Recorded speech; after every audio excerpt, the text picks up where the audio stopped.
우리는 하루 24시간을 보내고 있습니다. 그런데 여러분, 하루 24시간 중에 가장 많은 시간을 어디에서 보내시나요? 물론 많은 분들은 일터라고 이야기할 거예요. 내 일터에서, 사업과 직장에서 가장 많은 시간을 보냅니다 라는 분도 계실 거고요. 그래도 가장 제가 많이 머물고 있는 곳은 집입니다 라는 분도 계실 거예요. 집에서 또 여러 가지 머무는 시간이 가장 많이 있으신 분도 계실 겁니다. 그래서요, 가정이, 집이 내가 머무는 가장 중요한 곳이고 시간이 많다면 그것을요, 제1의 장소라고 보통 부른다고 그래요. 제1의 장소. 그러면 이제 일터가 두 번째 시간을 많이 쓰는 장소다. 그러면 일터는 어떤 장소가 될까요? 제2의 장소가 되겠죠. 2의 장소. 그런데 우리 가정의 모습을 결정하는 곳은 어디일 수 있을까요? 제3의 장소가 우리 가정의 중요한 것을 결정한다라는 거죠. 여러분, 우리 가족이 가장 많은 시간을 보내는 장소는 어디일까요? 우리 가족은 먹는 걸 좋아하니까 맛집에 가서 한다. 그게 우리 이제 3의 장소일 수도 있죠. 우리 가족은 운동을 좋아하기 때문에 야구장, 축구장 이런 데 너무 좋아한다. 그러면 거기가 제 3의 장소일 수도 있습니다. 그리고 우리 가족은 여행 가는 걸 좋아하기 때문에 거기가 우리 가정의 제 3의 장소입니다 라고 말할 수도 있을 거예요. 그런데요, 교회가 그 가정의 제 3의 장소가 된다면 교회의 영향력, 신앙의 영향력이 그 가정 안으로 깊이 스며들게 될 수 있을 것 같아요. 그래서 가정을 돕고 새롭게 하는 교회는 좋은 파트너가 될 수 있다는 거죠. 우리 가정이 추구하는 제3의 장소, 그것은 과연 어디입니까? 이 세상의 모든 기관, 단체는요, 사람들의 필요에 의해서 만들어졌습니다. 그런데 사람들의 필요에 의해서 만들어지지 않은 두 기관이 있습니다. 그것은 무엇일까요? 바로 교회와 가정입니다. 교회와 가정은 사람들이 모여가지고 연구해서 만든 그 기관이 아니라는 거죠. 사람들이 계속 연구해서, 그래, 한 남자는 한 여자와 부부가 돼가지고 이렇게 살도록 하자라고 사람들이 결정한 것이 아니라는 것입니다. 아마 사람들한테 그거 결정하라고 그랬으면요, 그렇게 결정 안 했을 수 있어요, 여러분. 안 했을 수 있어요. 한 남자는 평생 동안 한 여자랑 살아라 라고 한다면 사람들이 결정하라고 그랬으면요, 그렇게 안 했을 수 있어요. 웃으시는 분들이 몇 분 계시는데요, 그 의미를 이거는요, 가정을 그렇게 한 남자와 한 여자가 만나서 가정을 이루라는 것은요, 하나님이 결정하신 겁니다. 교회가 이렇게 모여서 하나님을 예배하고 하는 것, 이스라엘 백성이 구약에 모여서 하나님께 제사를 드리고 예배 드린 것, 그거요, 하나님이 결정하신 겁니다. 그래서 교회와 가정은 좀 어려운 말로 신적인 기관이다, 이렇게 우리는 이야기하고 있습니다. 가정과 교회는 이렇게 하나님께서 이 땅에 직접 세우신 신적 기관입니다. 그래서요, 가정하고 교회는 많은 부분 유사합니다. 본문에 나타난 교회의 모습 속에서 우리 가정이 나아갈 길을 좀 함께 발견했으면 좋겠어요.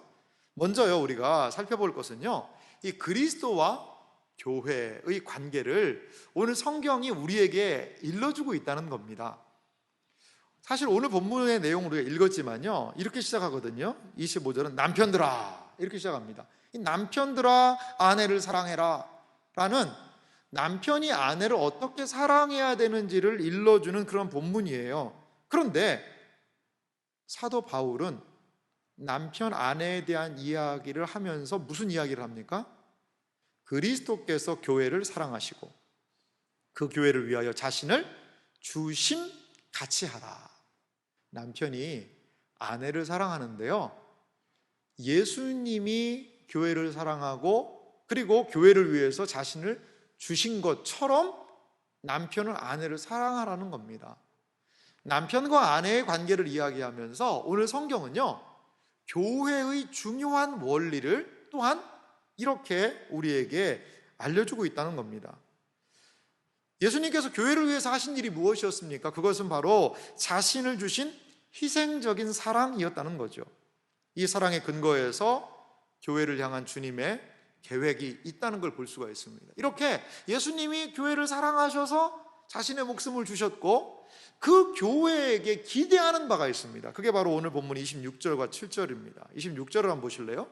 이는 자신을 주셨다라고 얘기한 그 다음에 이는이라고 이야기합니다. 이는 곧 물로 씻어 말씀으로 깨끗하게 하사 거룩하게 하시고, 자, 물로 씻어 교회를 말씀으로 깨끗하게 하고 거룩하게 하시기 위해서 예수님이 십자가에 죽으셨다라는 거고요. 7절은 또 어떻게 이야기하고 있죠? 자기 앞에 영광스러운 교회로 세우사. 예수님은 영광스러운 교회로 세우셨다는 거죠. 그래서 어떻게 해요? 티나 주름 잡힌 것이나 이런 것들이 없이 거룩하고 흠없게 하려 하심이라. 그러니까요, 예수님이 교회를 사랑하시고 교회를 위해 자신의 목숨을 주신 그 목적, 이유, 그것을 통해서 교회에게 일어난 일들을요, 한 3가지로 정리해 볼 수 있을 것 같아요. 첫 번째는 뭐죠? 주님은 교회를 물로 씻어 말씀으로 깨끗하게 하신다는 겁니다. 이 물로 씻는다는 것은 교회에 물 청소를 한다는 그런 개념이 아니고요, 씻는다는 개념을 강조하면서 이 물이라는 것을 이야기한 겁니다. 어떤 분들은 이걸 세례라고도 보기도 하는데, 세례라는 의미보다 그리스도께서 십자가에서 행하신 일이 무엇이죠? 우리의 죄를 깨끗하게 하신 거잖아요. 물로 깨끗하게 씻듯이 주님께서는요, 그 모든 교회를 말씀으로 깨끗하게 하신다, 그것을 이야기하고 있고요. 두 번째, 주님은 교회에 하시는 일이 있는데, 계획이 있는데, 그것은 교회를요, 영광스러운 교회로 세워주신다는 겁니다. 교회가 영광스러운 것은 주님 때문이라는 거죠. 세 번째로요, 주님은 교회를 거룩하고 흠이 없게 하신다. 이러한 주님께서는 교회에 대한 무엇을요? 목적을 가지고 계신다는 거죠. 교회를 향한 뜻을 가지고 계신다는 겁니다. 오늘 본문이 그것을 보여주고 있다는 겁니다.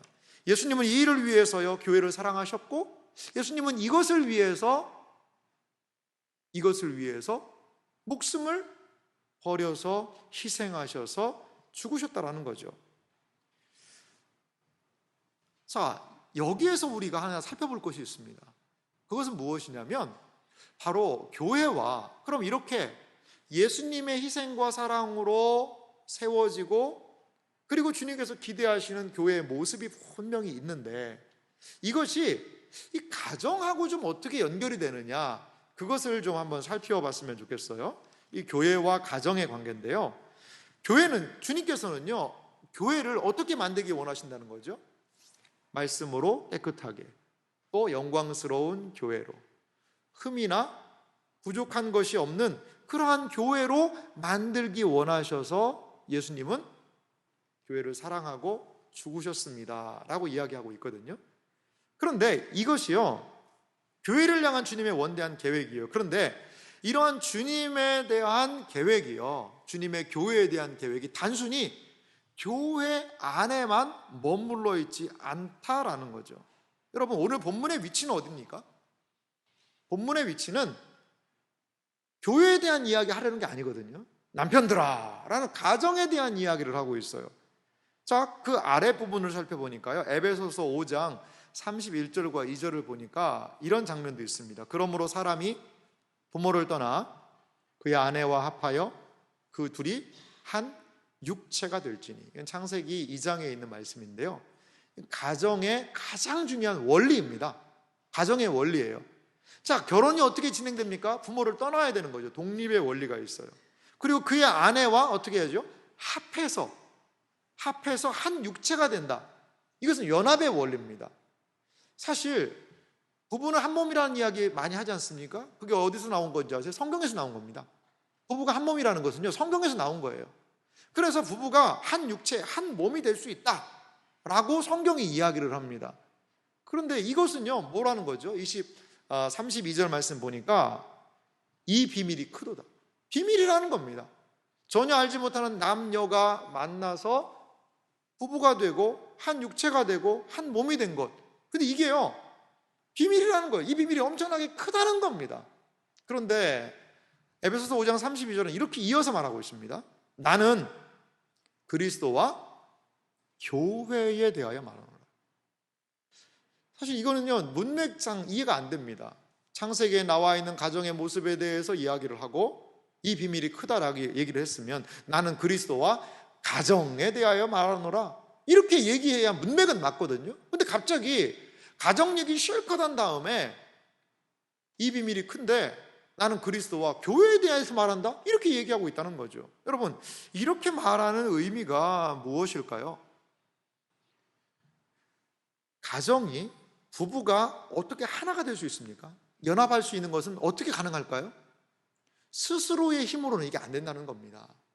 이 가족, 부부의 연합을 가능하게 하는, 한 몸이라는 것이 가능하게 하는 것에 가장 중요한 것은 뭐라는 거죠? 그게 바로, 이 비밀은 교회를 통하여서 알려지고 교회를 통하여서 이 가정의 비밀이 이루어질 수 있다는 겁니다. 그러니까 온전한 가정은 교회의 영향력 속에서 그 가정에 하나님이 원래 제정하신 목적과 의미대로 나아갈 수 있다는 거죠. 부부가 어떻게 하나 될 수 있습니까? 그것은 그리스도와 교회를 알게 될 때에, 주님께서 몸을 버리사 생명 주신 교회를 통해서만 부부가 하나 되는 이 비밀 알 수 있다는 거예요. 그래서 사도 바울은 오늘 가정에 대한 본문을 다루면서 교회와 가정을 하나로 묶어서 지금 표현을 하고 있습니다. 우리가 읽었던 남편들에 대한 본문도 거기에 교회와 가정을 하나로 묶고 있고요, 여기에 가정의 원리에 대한 창세기의 말씀을 하면서도 교회와 가정을 하나로 묶고 있는 것을 우리는 볼 수가 있습니다. 교회와 가정은 하나님께서 이 땅을 살아가는 신자의 유익을 위하여 하나님께서 세우신 유일한 신적인 기관이 교회와 가정이라는 겁니다. 그래서 교회와 가정은요, 늘 함께 가야 됩니다. 함께 가야 돼요. 어떤 사람은요, 지역교회의 역할을 이렇게 말한 분이 있었습니다. 참 의미심장한 말씀이었는데요, 이렇게 지역교회의 역할에 대해서 말합니다. 지역교회의 역할은 가정에 꼭 필요한 소중한 파트너가 되어주는 것이다. 이것이 이 지역교회, 이 지역에 머물고 있는 우리 세안교회가 할 일이라는 거죠. 지역의 가정들의 소중한 가정을 위한 파트너, 그것이 교회의 역할이라는 거죠.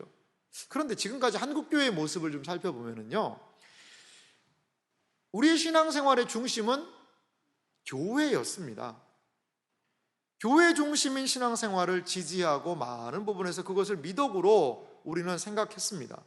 가정의 일은 좀 소홀히 하더라도 교회 일에 열심을 보이면 인정받는다, 이렇게 많이 생각들을 했습니다. 그래서 많은 가정에 어려움이 생기기도 했죠. 가정보다 교회를 우선시했기 때문입니다. 우리에게는요, 뭐가 필요하냐? 이 균형이 좀 필요하다는 거죠. 균형이. 교회를 사랑하고 중요하게 여기는 만큼 가정을 돌보고 사랑하며 중요하게 여겨야 된다라는 거죠. 그래서 한 목사님이, 그분 좀 연세가 있으신 목사님인데, 그분은 가정을 너무나도 중요시 여기더라고요. 그래서 그 교회에서 열심히 섬기시는 권사님들 가정을요, 갑자기 방문한다고 그래요. 갑자기. 여러분 걱정하지 마시죠. 저는 그렇게 안 하겠습니다. 저는 그렇게는 안 합니다. 근데 이 목사님은 갑자기 집에 봐가지고 이 집안 상태를 좀 살핀다고 그래요. 설거지 잘하고 사는지, 청소는 잘하고 사는지, 평상시에 집안의 모양이 어떤지를 급습해가지고 돌아보면서 교회에 이렇게 열심히 하는데 가정에서 열심히 해야 될 게 아니냐, 그것을 그 목사님이 강조한다고 이야기를 하시더라고요. 참 의미심장한 것 같아요. 교회는 열심히 해서 하는데 믿지 않는 남편이 와서 보니까 설거지통에는 설거지 꽉 차 있고요, 청소는 안 돼 있고요, 애들은 가봤더니 TV만 보고 있고요, 네 엄마 어디 갔냐? 몰라요, 이렇게 얘기하고, 이러한 걸 보면 이 믿지 않는 남편이 얼마나 마음이 무너지겠습니까? 전화해 봤더니 교회에서 봉사하고 있다, 교회에서 뭐 일하고 있다 라고 한다면 그건 덕이 되겠냐 이거죠. 교회와 가정은 함께 가야 된다는 거죠. 이 균형이 필요합니다. 그렇다고 해서 목사님 그렇군요, 저는 가정을 중요시하겠습니다, 그래서 주일날도 저는 가족은 여행을 가기로 했습니다, 예배는 비대면으로, 이렇게 하면 안 된다는 거죠. 이렇게 하면 그건 또 안 되는 거죠. 늘 우선순위가 있다는 거죠. 우선순위가. 그러함에도 불구하고 우리가 기억할 것은요, 우리의 가정이 이만큼 소중하다는 거예요. 교회를 소중히 여기는 것만큼 가정에 대한 소중함, 이것도 같이 가야 한다라는 것이죠. 이러한 가정이 되기 위해서는 가정을 바라보시는 주님의 계획과 목적을 우리가 한번 생각해 봐야 될 것 같아요. 그런데요, 주님은 우리의 가정에 대한 분명한 계획을 가지고 계시거든요. 그 계획을 어디서 발견할 수 있을까요?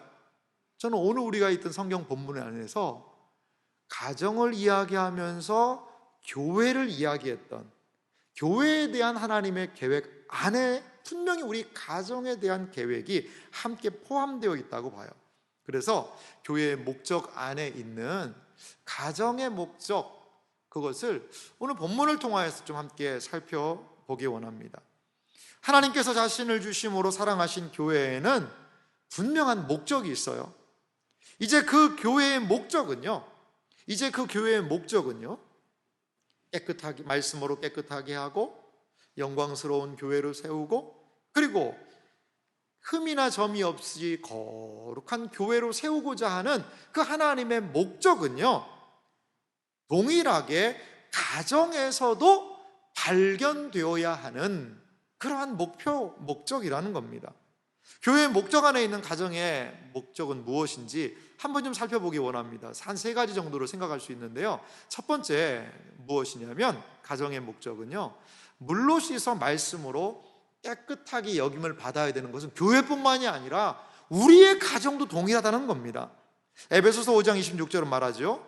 이는 곧 물로 씻어 말씀으로 깨끗하게 하사 거룩하게 하시고, 주님께서는 교회를 자신의 생명을 주고 사신 교회가 이러한 교회가 되기를 원한다라고 말씀을 하셨어요. 그런데 우리 가정도 이 말씀이 그대로 적용된다는 거죠. 우리 가정을 정결하게 하는 것이 무엇입니까? 아무리 청소 잘해놓고 아무리 집안 식구들이 샤워를 열심히 해도 그렇게 하면 물리적인 깨끗함을 유지할 수 있을 거예요. 하지만 우리 가정이 올바르게 생각하고 올바르게 판단하고 이 세상에서 구별되게 살아갈 수 있게 하는 것의 근본적인 원리는 하나님의 말씀이라는 것을 여러분 믿으시기 바랍니다. 우리 가정은 하나님의 말씀으로 깨끗해질 수 있다는 것을 여러분 기억하시기 바랍니다. 세상의 가치관과 방법으로 우리 가정이 오염되어 있지 않습니까? 우리 가정은 어떤 대화를 나눕니까? 늘 돈 더 버는 이야기, 늘 더 재밌는 이야기, 늘 맛집 이야기, 이것들이 가정 가운데 가득 있고, 어떻게 해서든지 간에 너도 세상에서 돈 벌고 출세해라, 이것이 우리 가정에서 항상 하는 이야기라면 신앙적으로는요, 그거 좀 오염되어 있을 수도 있습니다. 오염되어 있을 수 있어요. 우리 가족이, 우리 자녀가 믿음을 지키기 위해 과연 분투하고 있는지, 하나님의 말씀과 함께 하려고 노력하고 있는지 부모는 그 믿음의 가정 안에서 살펴야죠. 하나님의 말씀은 우리가 어떻게 하나님의 자녀로 살아가야 할지를 우리에게 알려주고 있습니다. 개인적으로. 그리고 또한 하나님의 말씀은 우리 가정이 어떻게 이 세상 속에서도 하나님의 말씀을 지키며 깨끗하게 구별된 가정이 될 수 있을지를 알려주고 있다는 거죠. 우리의 가정 안에 하나님의 은혜가 멀어져 있지는 않습니까? 그렇다면 우리의 가정, 우리 개인이 십자가를 통하여서 깨끗함을 경험하듯이 우리의 가정도 십자가를 통과해야 되는 것이죠. 그래서 거기 안에서 우리의 가정의 가치, 우리의 가정의 말, 대화, 그리스도를, 예수를 우리 가정의 진정한 주인으로 섬긴 가정이 되어야 한다는 거죠. 그러기 위해서 우리 가정은요, 하나님의 말씀에 노출되어야 합니다. 자녀에게 말씀을 가르치는 것, 믿음의 가정이 말씀 위에 서 있는 것, 그것을 성경은 지속적으로 강조하고 있습니다. 왜 우리가 교회가 가정 예배에다가 챌린지, 이 도전이라는 것을 붙여서 적어놨을까요? 요즘에 가정 예배 드리는 것이 상당히 어렵습니다. 애들이 더 바빠요. 부모들보다도. 가족이 같이 모인다는 것 자체가 너무나도 힘든 이 사회 속에 있거든요. 그래도 가족이 모이지 않은 거죠. 모여서 하나님의 말씀을 좀 나누고, 그리고 그것을 붙들고 서로를 위해서 기도해 주자는 거죠. 이러한 하나님의 말씀 안에 하나님의 말씀이 우선적으로 적용되고 강조되어야 되는 것, 그 현장은 바로 우리 가정이라는 겁니다. 갈라디아서 6장 10절 말씀 보니까요, 이렇게 사도가 권면하고 있습니다. 그러므로 우리는 기회 있는 대로 모든 이에게 착한 일을 하되, 이 착한 일이라는 것은 하나님의 뜻을 드러내는 거죠. 하나님의 말씀을 가르치는 거죠. 하나님의 말씀을 나타내는 거죠. 그런데 어디에게? 더욱 믿음의 가정들에게 할지니라. 사도는요, 착한 일, 선한 일, 하나님의 말씀을 드러내는 거기에 가장 우선적인 장소, 우선적인 것이 믿음의 가정이라고 이야기하고 있습니다. 사랑하는 믿음의 가정 여러분, 하나님의 말씀을 가까이 하는 믿음의 가정이 되시기를 간절히 소망합니다. 교회를 이만큼 소중히 여기듯이 우리의 가정도 그 믿음의 수준을 이만큼 올려야 됩니다. 올려서 가정 안에 하나님의 깨끗하게 하심으로 말미암는 말씀으로 세워지는 온전한 은혜의 역사가 우리의 가정 위에 있기를 간절히 소망합니다.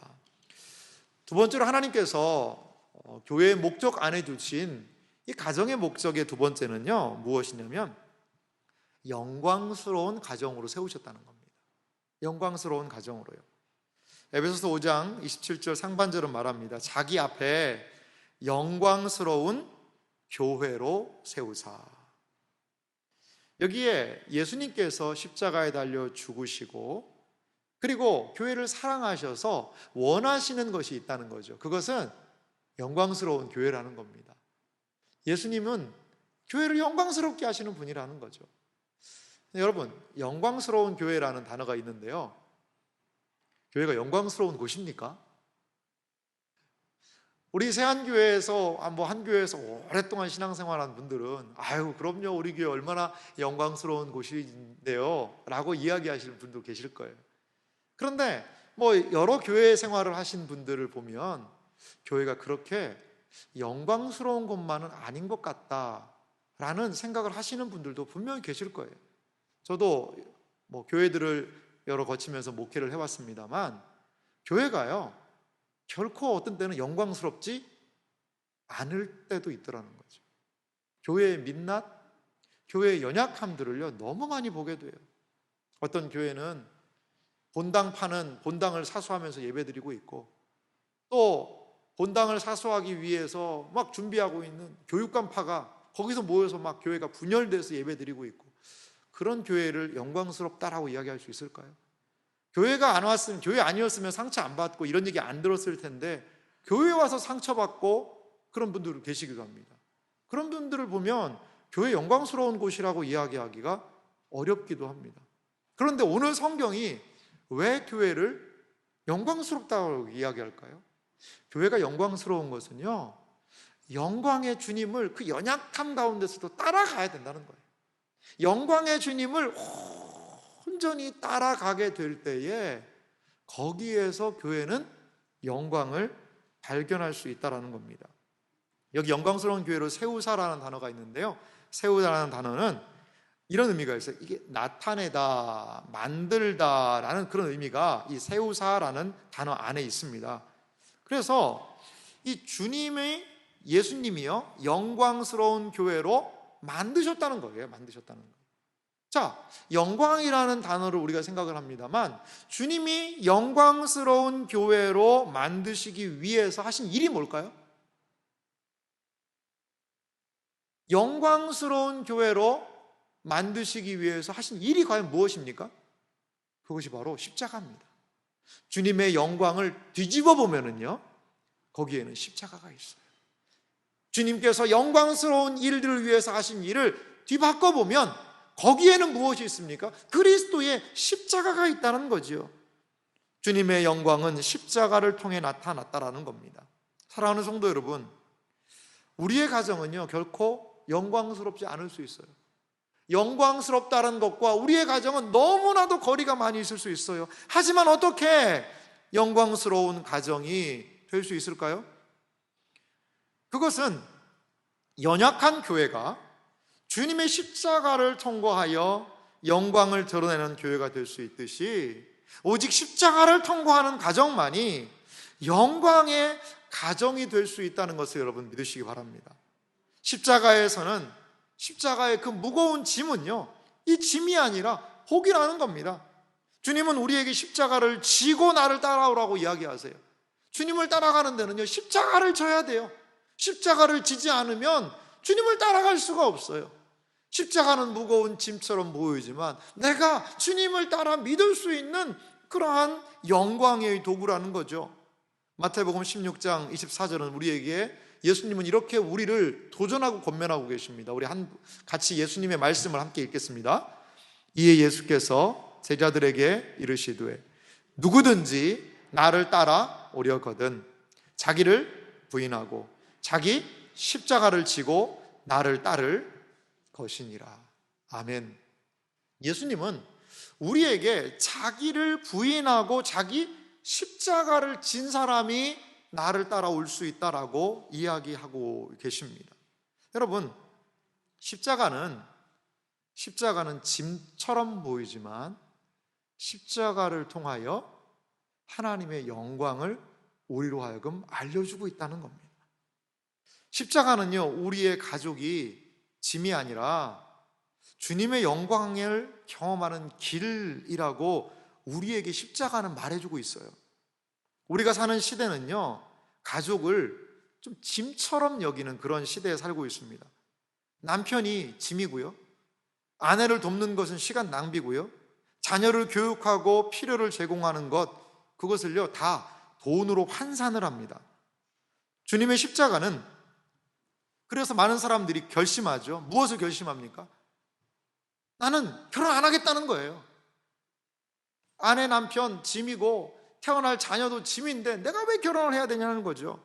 혼자 살기를 결심하기도 합니다. 하지만요, 주님의 십자가는 가족을 위한 이 희생을요 영광으로 바꿔주고 있다는 겁니다.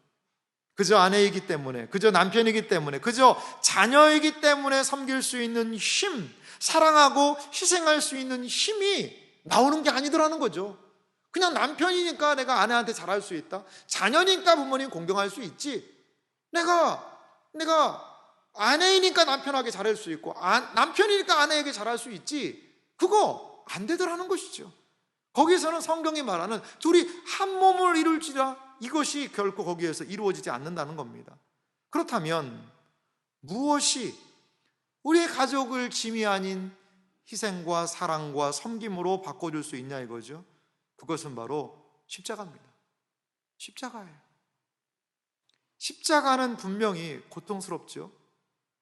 그리고 십자가는요, 나의 죽음을 선언하는 것입니다. 그런데 십자가에서 먼저 죽으신 분이 있다는 거죠. 내가 이 짐을 지면 가족이라는 짐이 나에게 너무나도 무거워서 내가 죽을 것 같습니다라는 그 짐을 지고 가는 것 같지만, 십자가에서 먼저 죽으신 분이 계시더라는 거죠. 십자가에서 먼저 죽으신 분, 그분이 누구십니까? 바로 우리 주님이시라는 겁니다. 어떻게 우리가 죽을 수 있을지 십자가는 우리에게 보여주고 있다는 거죠. 그 십자가의 고통과 죽음은요, 그 주님을 어디로 이끄셨습니까? 부활의 영광으로 그 주님을 이끄셨습니다. 주님의 십자가는 분명 고통이요, 그 십자가는 수치였지만 그 주님께서는 그 십자가를 통과하셔서 부활의 영광을 경험하셨다는 거죠. 그래서 우리는 십자가를 영광이라고까지 이야기하고 있습니다. 주님이 십자가를 통해 교회를 영광스럽게 만들어주셨듯이 십자가를 기억하고 따라가는 가정은 고통 속에서도 그 주님의 영광을 바라보게 될 줄 믿습니다. 남편이, 아내가, 자녀가, 부모님이 짐스럽게 여겨지는 이 세상의 분위기를 우리는 뒤바꿀 수 있는 것, 그것은 십자가의 은혜임을 기억하시기 바랍니다. 주님이 교회를, 연약한 교회를 영광의 교회로 뒤바꿔 놓으시기 위하여 그 십자가에서 죽으셨듯이 우리의 가정, 연약하고 부족하고 많은 사람들의 이해와 갈등 속에 힘겨워하고 있는 우리 가족을 영광스러운 가정으로 만드시기 위하여 우리 주님께서는 십자가의 길로 우리를 초대하고 계시다라는 것입니다. 십자가에서 주님의 영광을 경험하게 되는 그런 가정이 되시기를 주님의 이름으로 간절히 소망합니다. 가정의 목적의 마지막으로 우리가 살펴볼 것은요, 거룩하고 흠이 없게 하신다는 겁니다. 에베소서 5장 27절 하반절은 이렇게 말합니다. 티나 주름 잡힌 것이나 이런 것들이 없이 거룩하고 흠이 없게 하려 하심이라. 티, 얼룩입니다. 얼룩과 주름, 이런 것들이 없이 깨끗하게 거룩하고 흠이 없게 교회를 하시겠다는 겁니다. 여러분, 거룩하고 흠이 없는 모습과 우리의 가정의 모습은 분명히 차이가 있어 보입니다. 하지만 거룩하고 흠이 없는 모습을 향해 교회가 부족하지만 계속 가듯이 가정도요, 그리스도의 십자가의 은혜를 붙들고 묵묵히 나가면요, 가정의 연약함, 부족함이 분명히 있지만 조금씩 그것을 극복하며 세워지게 된다는 거죠. 주님은 교회가 세워지듯이 가정도 동일하게 흠이 없고 티나 주름 잡힌 것이 없는 그러한 거룩한 곳이 되기를 우리 주님은 원하신다라는 겁니다. 이 세상에 완벽한 가정은요, 존재하지 않습니다. 오랫동안 가정사역을 하신 분의 글을 읽어보니까 이런 부분이 있어요. 교회를 가정의 제3의 장소로 삼는 이들의 가정생활, 그분들을 한번 조사를 해봤다고 그래요. 그랬더니 이 가정생활의 만족도가요, 상당히 높더라는 겁니다. 교회를 제3의 장소로 생각하고 참여하고 함께하는 그 가정들에게 말이죠. 근데요, 그렇다고 해서 이 가정들이, 교회를 제3의 장소로 생각하는 이 가정들에게 삶이 평탄하기만 하지는 않았다고 해요. 여느 가정과 동일하게 시련이 존재합니다. 그러나 그 신앙의 뿌리가 그 가정을 버티고 있기 때문에, 뿌리가 내렸기 때문에 믿음으로 그 어려움들을 극복해 나가더라는 거죠. 많은 가정들이요, 교회와 상관없이 살아가고 있습니다. 하지만 그리스도를 떠난 삶은 그렇지 않은 삶보다, 그리스도를 붙잡는 삶보다요 훨씬 고난이 많아요. 우리의 가정은 여전히 흠이 있고 연약합니다. 그래도 우리는 주님을 따라갈 때에 그 연약함들을 조금씩 벗겨나가며 우리 가정이 세워지게 될 줄 믿습니다. 제가 목회하면서 만난 한 집사님이 계신데요, 그 집사님은 한때 참 세상 말로 잘 나가시던 분이었어요. 그런데 여러 가지 어려움이 좀 있으셔서 참 가정 재정적으로 이분이 열심히 노력함에도 불구하고 참 어려움을 겪고 계신 분이었습니다. 그래도 이 집사님, 그 집사님 성이 홍 씨신데요, 이 홍 집사님이 정말 열심히 신앙생활을 잘 하셨습니다. 자녀가 넷이었는데요, 딸 하나 아들 셋. 근데 어느 날 11살짜리 아들이 몸이 좀 아프기 시작했습니다. 병원에 갔더니요, 청천벽력과도 같은 이야기를 들었어요. 뇌종양이 이제 머리에서 발견이 된 겁니다. 교회가 그 가정을 위해서 정말 열심히 기도했습니다. 그리고 수술을 하는데, 이 뇌수술을 하는데요, 장장 한 13시간을 하더라고요. 13시간. 그 11살짜리가 거의 13시간을 그 뇌종양 수술을 했습니다. 교회가 가서 같이 기도하고 이 가정을 위해서 도왔어요. 저는 이제 다른 목회지로 이동을 하게 돼서 그 집사님을 계속 교제할 수는 없었지만 계속 그 가정을 위해서 기도했습니다. 기도했는데 어느 날 이 집사님한테 연락이 왔어요. 그 발병이 나고 나서 한 5년이 됐는데, 그래서 잘 이 아이가 버텼거든요. 정말 지극정성으로 기도하면서 돌봤고요. 근데 이 아이가 하나님이 부르셨어요 라고 이 집사님한테 연락이 왔더라고요. 참 저도 마음이 너무나 무너지고 마음이 많이 아프더라고요. 그 11살에서 그 한 5년을 이 아이가 그 투병을 하면서 참 어려움을 많이 겪었는데, 근데 이 집사님의 고백이 뭐냐, 목사님 그때 참 처음에 발병되고 어려웠을 때 그렇게 기도해 주고 함께 해 주셔서 너무 고맙습니다. 그런 성도님들의 기도가 있었기 때문에 참 힘든 시간이었지만 그래도 이렇게 그 시간을 통과한 것 같아요 라고 그렇게 이 집사님이 이야기하시더라고요. 사랑하는 성도 여러분, 이것이 믿음의 가정이 시련을 견딜 수 있는 저는 힘이라고 봐요. 우리에게 폭풍과도 같은 문제들이 상황이 오거든요. 그것들을 어떻게 감당할 수 있겠습니까? 믿음 위에서 우리 가정이 하나가 될 때에 그 가정들은 믿음으로 이 모든 상황들을 이겨내게 될 줄 믿습니다. 제가 요즘에 가끔 듣는 찬양이 있는데요, 그 가사가 참 너무나 아름다워서 우리 성도님들에게 그 가사를 좀 소개하고 싶습니다. 하나님의 세계라는 홍이삭이라는 형제가 지은 곡인데요, 그 가사에 보니까요 이런 가사가 있어요. 세상은 항상 말하네 그 길이 아니라고, 곱디 고운 길이 있는데 왜 힘들게 사냐고, 단순한 선택조차 내게 버겁기만 한 곳, 그래도 나는 주님만 따르리. 나는 계속 걸어갑니다. 수없이 넘어져도, 사람들의 방향과는 조금 다르다 해도 내가 가는 길이 주가 가르쳐준 길이니 이것은 바로 주님의 세계라. 우리가 아는 찬송가 참 아름답도다 주님의 세계는 그 찬양을 여기에 후렴으로 계속 불러요. 참 아름답도다 주님의 세계는 저 솔로몬의 옷보다 더 고운 백합화라고 우리는 자연에서 야외배 갈 때 꼭 그 찬양 부르잖아요, 김밥 먹기 전에.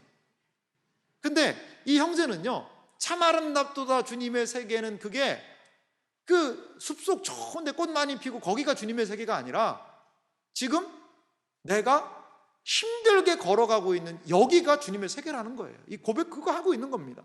사람들은 말해요, 야 그 길 아니야 가지. 그래 왜 그 어렵게 살아? 야 곱디 고운 길, 좋은 길 많아. 야 이게 얼마나 좋아 보이는 길인데 너 그렇게 힘들게 사냐? 너 예수 믿는다고 믿음의 가정 뭐 그런 게 어딨냐? 돈 많이 벌고 뭐 돈 왕창 쓰고 있고 좋은 집에 좋은 차 타면 되는 거 아니냐? 왜 이렇게 힘들게 사냐? 그러니까 단순한 선택 하나 하는 것도 버거워요. 여기가. 그래도 나는 주님을 따르겠다는 거죠. 나는 계속 걸어갑니다. 수없이 넘어져도. 사람들의 방향과는 조금 다르죠. 하지만 내가 가는 길이, 우리 가족이 가는 길이 주가 가르쳐준 길이니 이곳은 바로 여기가 바로 고통이 있고 아픔이 있지만 여기는 주님의 세계입니다. 여러분, 사랑하는 성도 여러분, 우리 가정은 주님만 따라가야 됩니다. 이 폭풍과도 같은 세상에서 우리의 가정을 온전히 인도하는 것은 주님이심을 믿으시기 바랍니다. 주님을 따라가는 이 십자가의 길은 우리에게 영광을 바라보게 합니다. 십자가의 길은 우리의 진정한 본향으로 인도하는 줄 믿습니다. 우리는 이 길에서 때로 고통을 느낍니다. 우리의 가족이요 우리에게 고통을 줄 수도 있어요. 그러면 어떻습니까? 원래 사랑은 고통입니다. 힘든 것입니다. 하지만 기억하십시오. 그 고통 속에서도 주님은 여전히 우리와 함께 하시는 줄 믿습니다. 고통은 하나님의 부재가 아닙니다. 하나님의 임재의 상징이 고통일 수 있어요. 우리의 가정이 십자가의 길을 따라 묵묵히 순종하며 믿음의 길을 걸어갈 때 주님께서는 우리의 가정을 우리가 예상하지 못한 곳으로 인도하여 주실 줄 믿습니다. 그래서 흠 많고 결점 많은 우리 가정의 모습이지만 주님의 십자가 안에서 우리 가정을 온전히 세워주실 줄 믿습니다. 사랑하는 성도 여러분, 교회와 함께 우리 가정 자라나야 합니다. 교회에서 은혜 받은 그것이 가장 먼저 드러나야 되는 것이 부부 사이입니다. 그것이 바로 자녀들과의 관계입니다. 그것이 바로 부모님과의 관계 속이에요. 교회에서 받은 그 은혜를 가정에서 드러내십시오. 교회의 신앙과 은혜는 반드시 가정으로 흘러 들어가야 합니다. 그리고 거기에서 열매를 맺어야 됩니다. 교회의 영광을 맛보고 은혜를 경험했다면 그 모든 은혜는 가정에서 풍성하게 드러나야 할 줄 믿습니다.